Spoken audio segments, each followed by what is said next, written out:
Hello दोस्तों, आप सभी को ड्रीम कार चैनल में स्वागत है। यह क्या है? टाटा पंच ईवी भारतीय कार निर्माता की इलेक्ट्रिक लाइनअप में चौथा मॉडल है। कोई गलती ना करें, यह मानक आईसी से ईवी कन्वर्ट नहीं है, क्योंकि पंच का यह पुनरावृत्ति एक नए समर्पित ईवी प्लेटफॉर्म पर आधारित है, जो आगामी ईवी के लिए भी आधार तैयार करेगा। नए एक्टी-आइड ईवी आर्किटेक्चर के आधार पर पंच ईवी एसयूवी रेंज की याद दिलाता है, जिसमें हैरियर और नेक्सॉन शामिल हैं। कार में कुछ ताजा बिट्स और बॉब्स भी हैं, जिनमें नए मिश्र धातु के पहिए, चारों ओर .ev ब्रांडिंग और यहां तक कि सामने एक चार्जिंग पोर्ट भी शामिल है। जैसा कि कहा गया है, हमने डेरियर के लिए कुछ अतिरिक्त विशिष्ट कारकों की भी सराहना की होगी, जैसे कि संशोधित बम्पर या टेल लाइट्स का एक नया सेट। अब वास्तविक दुनिया की परिस्थितियों में इसका प्रदर्शन कैसा है? चलो पता करते हैं। क्या पंच ईवी का केबिन अच्छा है? आईसी संचालित पंच की तुलना में डैशबोर्ड लेआउट अपरिवर्तित रहता है। हालांकि नेक्सॉन ईवी से प्रेरित होकर चारों ओर नई स्क्रीन की एक श्रृंखला होती है। आधुनिक सेटअप आपका ध्यान आकर्षित करता है, क्योंकि आप संशोधित सीट कुर्सियों को महसूस करते हैं, जो अब पेट्रोल चालित पंच की तुलना में किनारों पर अधिक मजबूत हो जाती है, जिससे आपको बेहतर फिट मिलता है। फिर 10.25 इंच की इंफोटेनमेंट स्क्रीन में विभिन्न प्रकार के वॉइस असिस्टेंट के साथ साथ flagship arcade .evu app suit भी है। जब आप अपने ईवी के ठीक होने का इंतजार करते हैं, तो यह आपके मनोरंजन के साधन के रूप में दोगुना हो जाता है। सेंटर कंसोल के निचले हिस्से में पियानो ब्लैक फिनिश है। इसमें नया हैप्टिक पैनल भी है, जो ऐसी कार्यों को नियंत्रित करता है।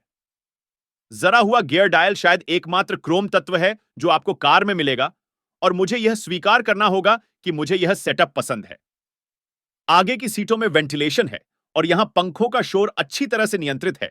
हालांकि बेंगलुरु के सुहावने मौसम को देखते हुए उनका उपयोग काफी कम था। लैदरेड फिनिश के साथ नए 2 स्पोक मल्टीफंक्शन स्टीयरिंग व्हील पर हाथ रखने से एक सेगमेंट से ऊपर का अनुभव होता है, और नीली सिलाई के साथ डुअल टोन थीम भी है, जो अंदर से बाहर कुछ ईवी विशिष्ट तत्वों से मेल खाती है। भंडारण के मोर्चे पर केंद्र कंसोल पर एक छोटी सी दरार कुंजी फॉब के लिए एक समर्पित स्थान की तरह महसूस होती है, जबकि इसके बाईं ओर दोहरे कप धारक छोटी पानी की बोतलों को संभाल सकते हैं। मोबाइल चार्जिंग विकल्प बहुत सारे हैं, जिनमें एक wireless unit, type C port और एक यूएसबी पोर्ट भी शामिल है, जिसमें बाद वाला एक फास्ट चार्जिंग यूनिट है। दूसरी पंक्ति की बात करें तो लेगरूम कम है, लेकिन दो स्वस्थ वयस्कों के लिए कंधे का स्थान पर्याप्त से अधिक है। यहां कोई मोबाइल चार्जिंग पोर्ट नहीं है। हालांकि अगर आप फोन या कुछ छोटी चीजें रखना चाहते हैं, तो एक क्यूबी होल मौजूद है। फिर पंच ईवी में फ्रंट ग्लोव बॉक्स रोशनी के साथ साथ कूलिंग फंक्शन भी मिलते हैं। आगे और पीछे एडजस्टेबल हेडरेस्ट उपलब्ध हैं। ऑडियो फाइल्स को यह जानकर खुशी होगी कि विशिष्ट टाटा फैशन में एक हरमन सोर्स्ड 4 स्पीकर और 2 ट्वीटर सेटअप है।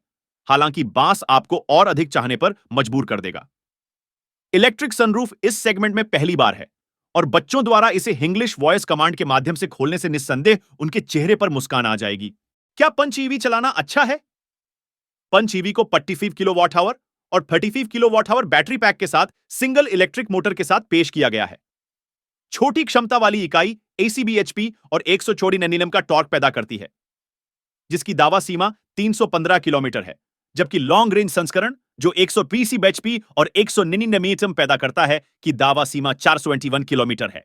3.3 kilo watt AC wall box charger या 15A प्लग पॉइंट ईवी को 9.4 घंटों में 10-100% तक चार्ज करने में सक्षम बनाता है, जबकि वैकल्पिक 7.2 किलोवाट यूनिट केवल लंबी दूरी के संस्करणों के साथ उपलब्ध समय को घटाकर 5 घंटे कर देता है।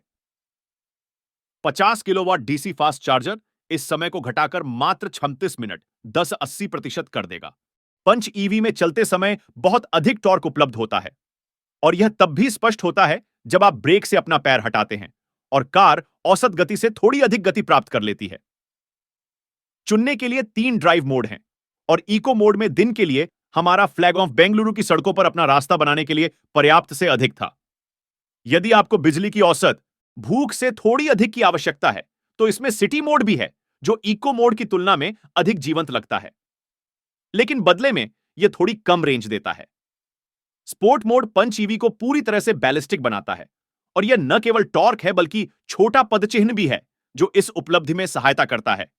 और इससे पहले कि आप इसे जानें, आप 3 अंकों की गति में प्रवेश कर चुके हैं। आनंद लेने के लिए रीजन के 3 स्तर हैं। साथ ही एक नो रीजन मोड भी है जो कार को सड़क पर किसी भी अन्य वाहन की तरह चलने की अनुमति देता है। रीजन L3 के उच्चतम स्तर का आदी होने में कुछ समय लगता है, लेकिन एक बार हो जाने के बाद यह अंततः एकल पेडल सेटअप की नकल करने के लिए तालिकाओं को बदल देगा। हमने में प्रवेश कर चुके हैं। आनंद लेने के लिए रीजन के 3 स्तर हैं। साथ ही एक नो रीजन मोड भी है जो कार को सड़क पर किसी भी अन्य वाहन की तरह चलने की अनुमति देता है। रीजन L3 के उच्चतम स्तर का आदी होने में कुछ समय लगता है, लेकिन एक बार हो जाने के बाद यह अंततः एकल पेडल सेटअप की नकल करने के लिए तालिकाओं को बदल देगा। हमने उदारतापूर्वक रीजन फंक्शन का उपयोग किया और दिन के अंत तक यह हमारी आवश्यकताओं के अनुरूप स्तरों के बीच स्विच करने के लिए मांसपेशी मेमोरी बन गया। इसके अलावा प्रदर्शन की सटीकता के परिणाम स्वरूप बमुश्किल कोई सीमा संबंधी चिंता पैदा हुई, यदि हुई भी तो पंच ईवी का सस्पेंशन अच्छी तरह से सोखने वाला है और यह अधिकांश धक्कों, उतार चढ़ावों और गड्ढों को अच्छी तरह से सहन कर लेता है और साथ ही इसमें बैठे लोगों को अधिक परेशानी भी नहीं होती है। बॉडी रोल भी अच्छी तरह से समाहित है और यह संभवतः बैटरियों के कारण है जो कार को पारंपरिक आईसी कार की तुलना में गुरुत्वाकर्षण का बेहतर केंद्र बनाए रखने में मदद करती है। स्टीयरिंग का वजन ठीक ठाक है। यह ना तो बहुत भारी है और न ही बहुत हल्का है, लेकिन संचालन में प्रगतिशील और रैखिक है। ढाई मोड लॉक टू लॉक चलता है। क्या आपको पंच ईवी खरीदनी चाहिए? पंच ईवी फीचर से भरपूर, तकनीक से भरपूर है और इसमें चुनने के लिए पर्याप्त विकल्प हैं, चाहे वह रंग हो, वेरिएंट हो, बैटरी पैक हो और फिर कुछ और। यह आपकी रोजमर्रा की ड्राइव के लिए भी आरामदायक है, लेकिन कुछ खामियां हैं, जैसे पैनल गैप, चार्जिंग फ्लैप में त्रुटि, इंफोटेनमेंट सिस्टम और ड्राइवर के डिस्प्ले पर गड़बड़ियां और दूसरी पंक्ति की तंग सीटें। जब कीमत की बात आती है तो यह रुपए से शुरू होकर काफी प्रीमियम कमाता है, 11 लाख रुपए तक, 14.49 लाख एक्स शोरूम। और इससे पहले कि आप वैकल्पिक सनरूफ या फास्ट चार्जर जोड़ें, दोनों रुपए की अतिरिक्त लागत पर आते हैं 50,000 प्रत्येक। साथ ही टाटा स्पेक्ट्रम के दोनों तरफ अपने भाई बहनों के साथ बिक्री संख्या के ओवरलैप होने को लेकर चिंतित नहीं है, बल्कि उसका मानना है कि यह पहली बार खरीदारों का एक नया समूह लाएगा। दिन के अंत में पंच ईवी विधु विनोद चोपड़ा की एक और फिल्म की तरह है। यह अपने तरीके से शानदार है, लेकिन आप इससे जो उम्मीद नहीं करेंगे उससे अलग कुछ भी नहीं है। अगर आप सभी को यह वीडियो अच्छी लगी हो तो वीडियो को लाइक शेयर करें और चैनल को सब्सक्राइब कर दीजिएगा। धन्यवाद।